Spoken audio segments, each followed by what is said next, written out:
What's going on, guys? Today I am going to take this Casio MTP-V001 and convert it into this Rolex Explorer style homage watch. And I really like the aesthetics of the 369 dial, which is the look that we are aiming to achieve here today. So what we're going to do is we're going to open up the box, we're going to take the watch out, and surprisingly the packaging on this is not the greatest. Like, I kind of feel like they threw it in there. But anyway, we're going to go ahead and unlatch the buckle here in the back, get our finger cuts on, and we are now going to pop the case back open. So we're going to remove the placement holder, and now there's a little latch or a little lever that we're going to have to press down on to remove the crown, and now we have the dial here. So we're going to pop the crown back into the movement here, so that way we can go ahead and get the hands to the 12 o'clock position.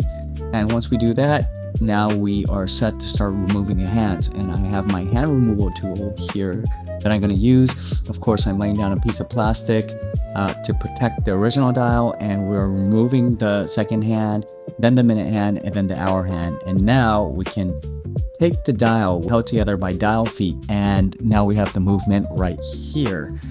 So the next thing we're doing is I am now creating a dial from these metallic cards that I have here, and we are popping open all the openings so that we can now place this on top of the movement. So after I examine the dial, we're going to go ahead and brush it off, make sure that it is dust and lint free. And now I am taking a bunch of dial dots and putting them on the face of the movement in order to secure the dial onto the movement.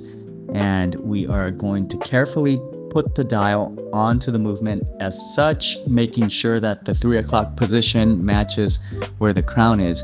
And now after we do that, we can now reinstall our hands. So I'm taking the hour hand, making sure that it's set at 12, and then putting the minute hand back on, making sure that it is overlapping the hour hand at the 12 o'clock position. And finally, the second hand, which is the most difficult part. It takes the most amount of time. Surprisingly, this was not that hard on this Casio here. But after we do that, we're going to make sure that the dial looks good. I'm checking it again for debris. Now taking out the crown, dusting the case and the dial off. And finally, we are putting the dial back, or the entire movement and the dial back into the case, popping the crown back in and flipping it over just to make sure that it looks good. And once it looks good, we're gonna peel that sticker off, and it looks great. I'm really happy with the way it came out.